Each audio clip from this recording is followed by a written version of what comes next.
Have you ever felt like there is just no time to rediscover the things you love? Maybe you have stared at your violin case, wondering if you'll ever have the time or the courage to pick it up again.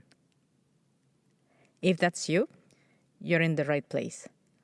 Today, I'm sharing my journey and how I help busy women like you fall in love with the violin again, no matter how long it's been.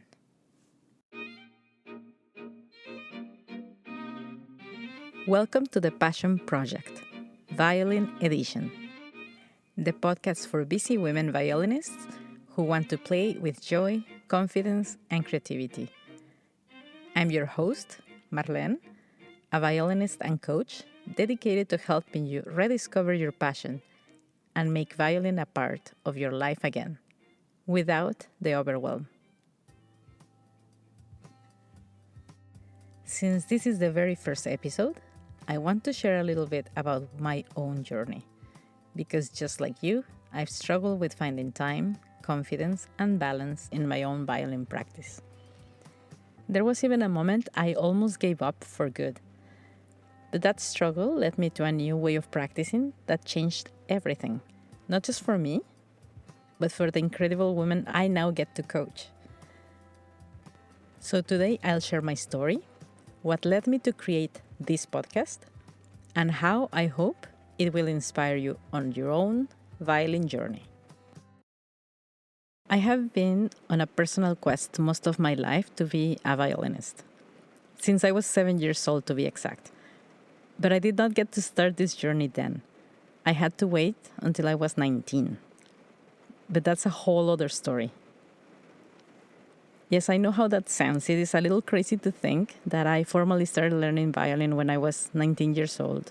And yet I was able to finish with an honors music degree with violin as my main instrument.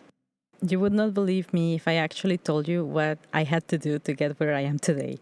The ups and downs, the cultural barriers I had to break, the lack of belief from people around me, the bureaucracy I found along the way, having to change universities and even countries just so I could be allowed to pursue violin as a career because of my age, the extra hours of practice, trying to catch up to my fellow classmates, and the damage that years of stress based on old tradition and well-intentioned but misguided mindset can cause is unbelievable. I had to overcome things like anxiety, depression, and most recently, as a professional working mom, complete burnout, to finally understand what I needed to do so I could become the kind of musician and teacher I want to be, to help prevent others from falling into the same trap. I nearly gave up playing when I became a mom. Somewhere in my subconscious, there was this unspoken deadline that said if I hadn't done everything I had set out to do before being a mom, it was game over.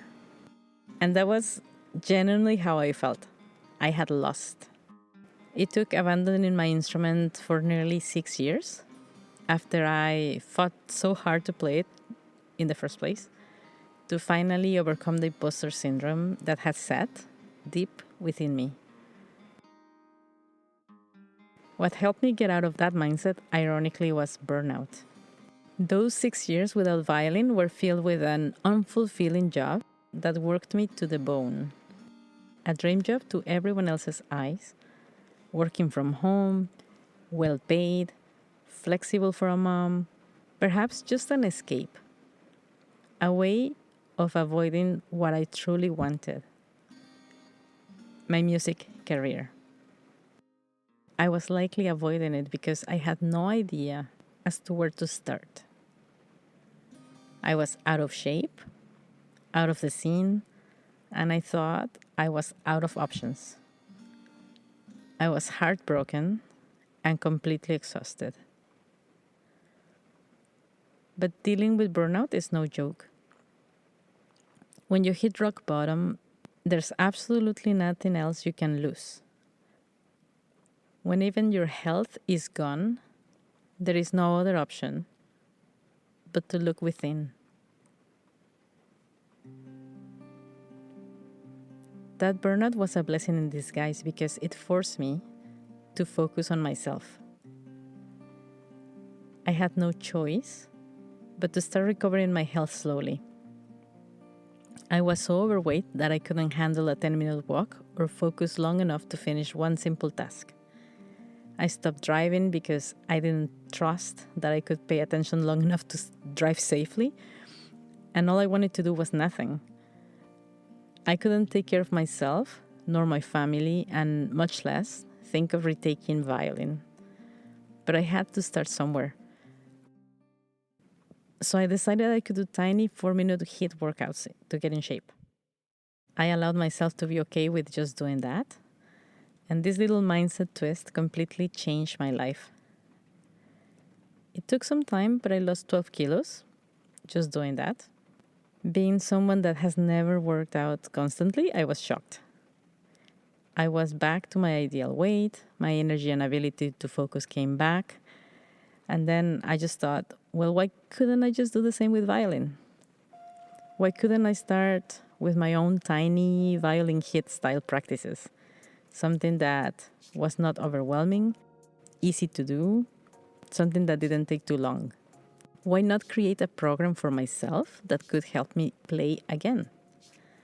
I had the knowledge and I had beaten the odds before. So I did. And it was a life-changing decision. I found myself once again.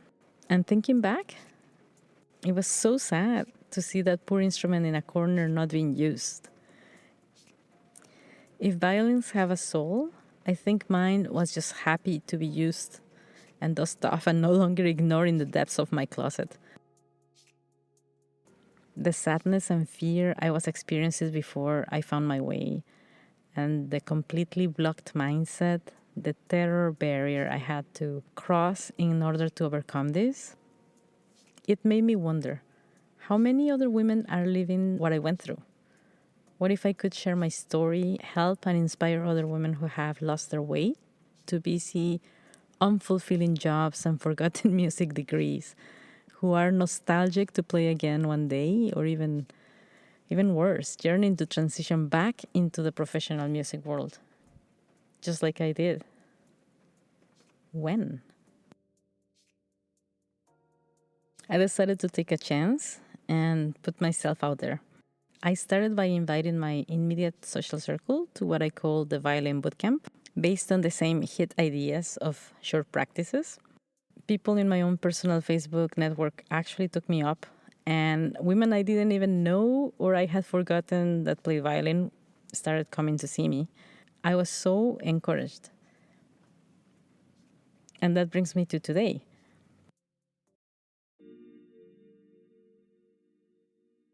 Thank you so much for joining me today. If my story resonated with you and you're feeling that tug to reconnect with your violin, even if it's been years, I hope you'll stick around.